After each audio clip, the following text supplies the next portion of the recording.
In a world where you can be anything, be kind. A warm greetings to everyone present here, respected Vice Principal Ma'am, coordinators, teachers, brothers, sisters, and my dear friends. It's me, Bisham Adhikari from grade 9A2, standing before you all to share a few words on the topic kindness.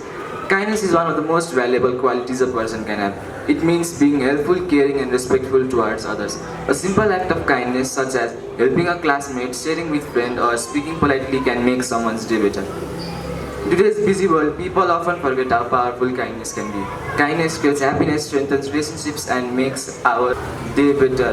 It does not require money or some special skills to be kind. The only thing that is truly required is a pure heart.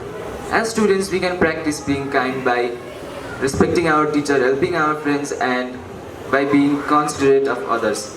When we are kind, we inspire others to be kind too, forming a positive chain of good deeds. In conclusion, kindness is one of the most valuable qualities a person can have. It shows respect towards others. Let us make kindness a part of our daily lives and help build a caring and compassionate world to live in. Thank you.